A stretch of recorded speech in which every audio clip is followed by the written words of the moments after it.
तो बच्चों आज हम एक्सरसाइज कक्षा 7 की चतुर्भुज अध्याय जो है उसकी 10A एक्सरसाइज का पहला सम आपको बताएंगे, जिसमें ये एक चित्र दिया गया है चतुर्भुज का और उसमें से संबंधित कुछ प्रश्न पूछे गए, जिसमें कि पहला प्रश्न है कि इसमें कितनी भुजाएं हैं।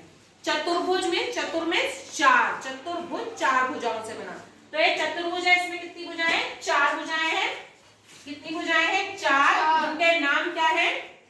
ए B, B C, C D और डी। ये हमारी चार भुजाएं हो गई चतुर्भुज में। दूसरा पूछा है कि इसमें कितने अंतःकोण हैं। जितनी ही भुजाएं होती हैं उतने ही हमारे कोण होंगे।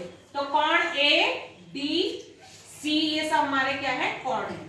तो दूसरा, इसमें कोण कितने होंगे? चार। कोणों की संख्या भी चार होगी और कोणों के नाम ए बी, कोण बी, कोण सी, कोण डी।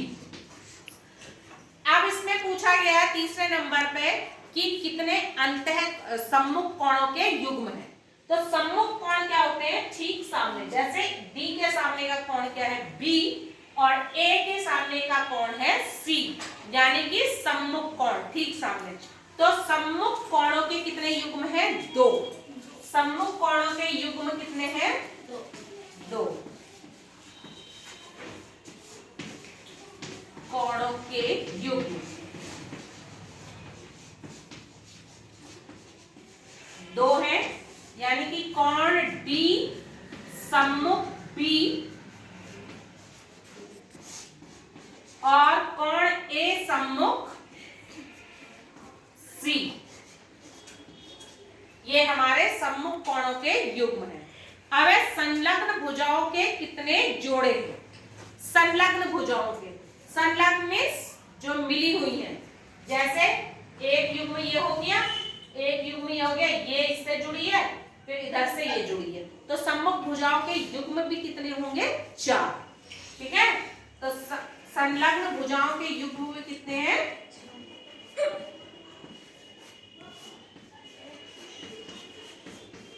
भुजाओं के युग्म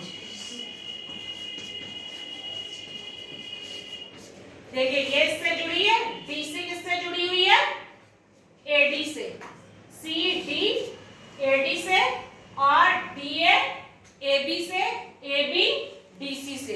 तो इस तरह से ये भी कितने हो गए? चार। अब इसमें पूछा गया है कि कितने विकर्ण होंगे। विकर्ण कितने होंगे?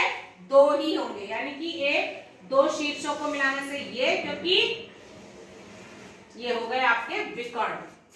विकर्ण क्या होंगे? दो। विकर्णों की संख्या कितनी होगी?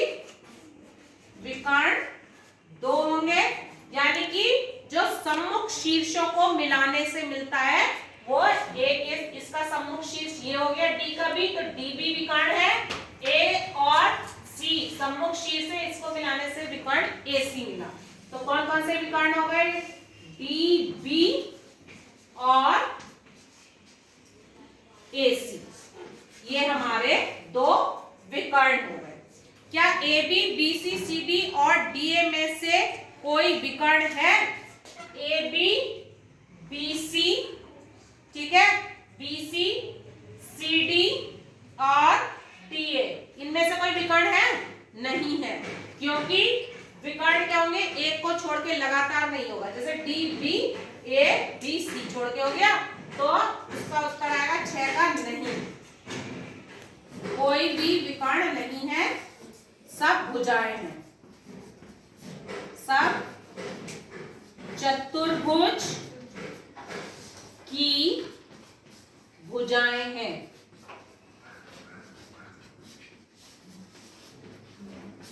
ये आ गया कि ये सब क्या है? चतुर्भुज की भुजा। कितने शीर्ष होंगे? जितनी भुजाएं होंगी उतने ही शीर्ष होंगे। शीर्ष भी कितने हैं हमारे? चार। शीर्ष कितने हैं? चार। A B C D. तो इस तरह से हमने इस विकर्ण के बारे में, ये चतुर्भुज दिया गया था, इसके हमने प्रश्न किए। ठीक है।